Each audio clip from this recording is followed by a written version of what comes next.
Iran ইসরায়েলের যুদ্ধের ৮ দিন হয়ে গেল। ইসরায়েল প্রথম থেকে ইরানে ভয়ানক মিসাইল হামলা চালিয়ে যাচ্ছে। অন্যদিকে ইরানও কিন্তু চুপ করে বসে নেই। শত্রুপক্ষের পাল্টা জবাবে ঘাম ছুটিয়ে দিয়েছে ইরান। ইরানের বিপুল ক্ষেপণাস্ত্র বহরের সামনে ইসরায়েল যে এখনো দাঁড়িয়ে রয়েছে সেটাই তো অনেক। কিন্তু এইভাবে আর কতদিন চলবে? ইসরায়েল নিজেদের সুরক্ষিত রাখতে পারবে কিনা তা নিয়ে প্রশ্ন দানা বাঁধছে। কারণ ইরানের টানা হামলা ঠেকাতে গিয়ে ইসরায়েলের অস্ত্র ভান্ডার একটু একটু করে ফুরিয়ে আসছে। তাদের অ্যারো মিসাইলের মজুত এবং সব রকমের প্রতিরোধ ক্ষমতা প্রায় শেষের পথে। সূত্র মারফত জানা যাচ্ছে যে এইভাবে যদি যুদ্ধ চলতে থাকে তাহলে 10 দিনের মধ্যে ইসরায়েলের সমস্ত অস্ত্র ফুরিয়ে যাবে। আর সেই অপেক্ষায় তাক করে বসে রয়েছে ইরান। ইরান এখনো পর্যন্ত তার ভয়ানক মিসাইল মারা শুরু করেনি, আর তার আগেই ইসরায়েলের এই দশা। এক সংবাদ মাধ্যমের প্রতিবেদনে উঠে এসেছে, ইরানের ধারাবাহিক ক্ষেপণাস্ত্র হামলা ঠেকাতে গিয়ে ইসরায়েলের গুরুত্বপূর্ণ সামরিক অস্ত্র অ্যারো মিসাইলের মজুত দ্রুত শেষ হয়ে যাচ্ছে। সূত্রের খবর, আমেরিকা নাকি ইসরায়েলের এই সংকট সম্পর্কে আগে থেকেই জানতো। তাই আমেরিকা কয়েক দফায় ইসরায়েলের স্থল, নৌ ও বিমান প্রতিরক্ষা ব্যবস্থাকে পিছন থেকে সাপোর্ট করছে, সাহায্য করছে।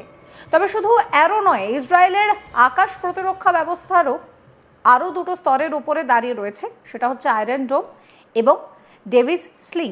কিন্তু ইরানের টানা 6 দিনের ক্ষেপণাস্ত্র ও ড্রোন হামলায় এই দুই প্রতিরক্ষা স্তরে উল্লেখযোগ্য ক্ষতি হয়েছে বলে শোনা যাচ্ছে। 8ম দিনে পড়েছে ইরান ইসরায়েল যুদ্ধ। তারই মধ্যে হোয়াইট হাউসের পক্ষ থেকে চাঞ্চল্যকর দাবি করা হয়েছে, 1 সপ্তাহের মধ্যে পরমাণু বোমা বানিয়ে ফেলবে ইরান। সেটা মনে করছে আমেরিকা। তবে কি তৃতীয় বিশ্বযুদ্ধের দামামা বেজে গেল? বৃহস্পতিবার হোয়াইট হাউসের তরফ থেকে একটি বিবৃতিতে জানানো হয়েছে যে পরমাণু বোমা তৈরির জন্য যা যা সরঞ্জাম প্রয়োজন তার সবকিছুই এই মুহূর্তে ইরানের কাছে রয়েছে। শুধু আয়াতুল্লাহ আলী খামেনির অনুমতির অপেক্ষার। তারপর 1 সপ্তাহের মধ্যেই পরমাণু বোমা তৈরি করে ফেলবে ইরান।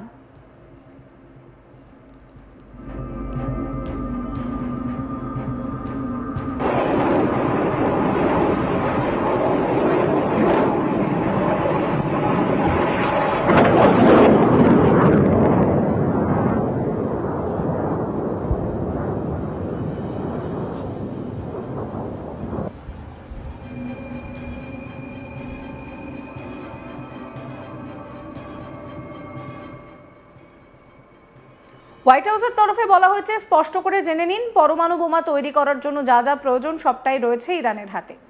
অপেক্ষা কেবলমাত্র সুপ্রিম লিডারের অনুমতির। তার মতে অনুমতি মিললে 1 সপ্তাহের মধ্যেই পরমাণু বোমা তৈরি করে ফেলবে ইরান।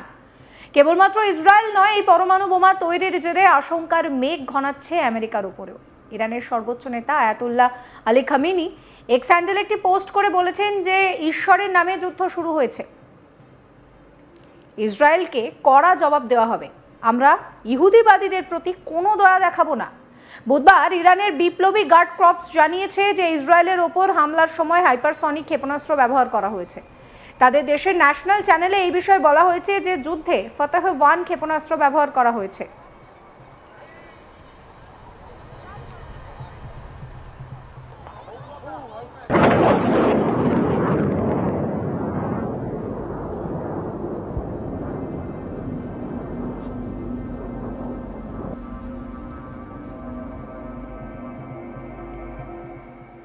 বুধবার ভোর হওয়ার আগে ইসরায়েলি যুদ্ধ বিমানগুলি ইরানের রাজধানীতেও হামলা চালায়।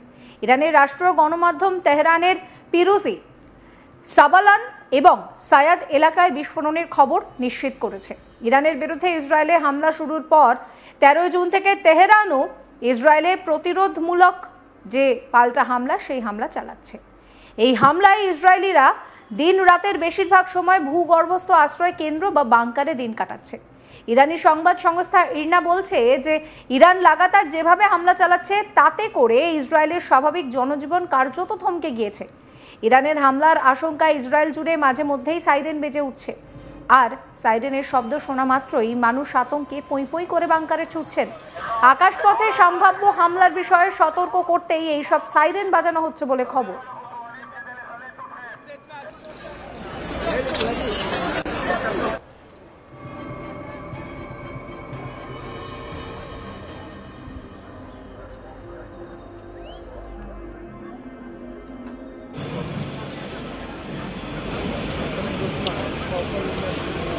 উর্মিলা।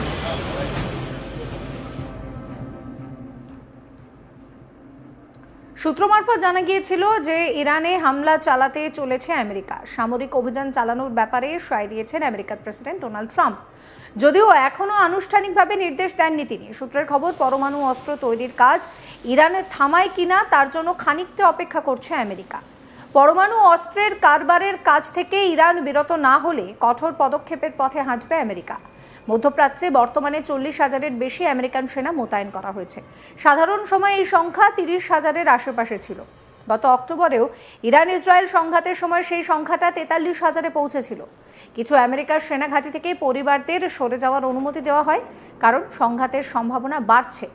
ইরানের সর্বোচ্চ নেতা আয়াতুল্লাহ খামেনি ইসরায়েলের বিরুদ্ধে যুদ্ধ ঘোষণা করে দিয়েছেন। খামেনিকে নিঃশর্ত আত্মসমর্পণের আহ্বান জানান ট্রাম্প। তিনি এও বলেছেন যে খামেনি কোথায় লুকিয়ে রয়েছেন তা নাকি তিনি জানেন। এদিকে খামেনির পাল্টা হুঁশিয়ারি দিয়ে বলেছেন যে ইরান কারোর কাছে মাথা নত করবে না। আমেরিকার সেনাবাহিনী যে কোনো রকমের হস্তক্ষেপে অপূরণীয় ক্ষতি হবে বলে হুঁশিয়ারির সুর শোনা গিয়েছে তার গলায়। ইরান ইসরায়েলের মধ্যে সংঘর্ষ 8ম দিনে পড়েছে। দু দেশের হামলায় বহু মানুষের মৃত্যু হয়েছে, জখম হয়েছেন বহু মানুষ।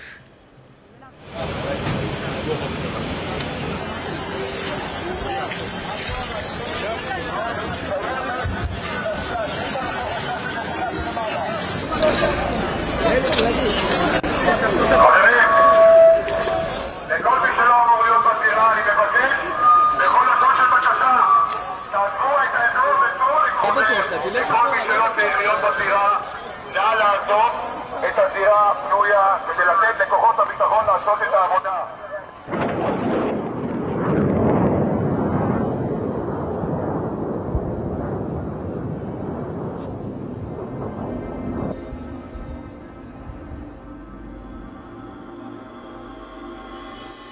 এই পরিস্থিতিতে ইরানের বিপুল ক্ষেপণাস্ত্র বহরের সামনে ইসরায়েল যে এখনো টিকে থাকতে পারছে সেটাই অনেক। কিন্তু প্রশ্ন হচ্ছে যে এইভাবে কতদিন চলবে?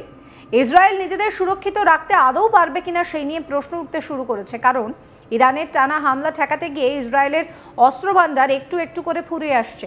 তাদের অ্যারো মিসাইলের মজুত এবং সব রকমের প্রতিরোধের ক্ষমতা প্রায় শেষের পথে। সূত্র মারফত জানা গিয়েছে এইভাবে যদি যুদ্ধ চলতে থাকে তাহলে আর 10 দিনের মধ্যে ইসরায়েলের সমস্ত অস্ত্র ফুরিয়ে যাবে। আর সেই অপেক্ষায় তাক করে বসে রয়েছে ইরান। ইরান এখনো পর্যন্ত তার ভয়ানক মিসাইল তো মারা শুরুই করেনি, আর তার আগে ইসরায়েলের এই দশা। এক সংবাদ মাধ্যমের প্রতিবেদনে উঠে এসেছে ইরানের ধারাবাহিক ক্ষেপণাস্ত্র হামলা ঠেকাতে গিয়ে ইসরায়েলের গুরুত্বপূর্ণ সামরিক অস্ত্র অ্যারো মিসাইলের মজুদ দ্রুত শেষ হচ্ছে।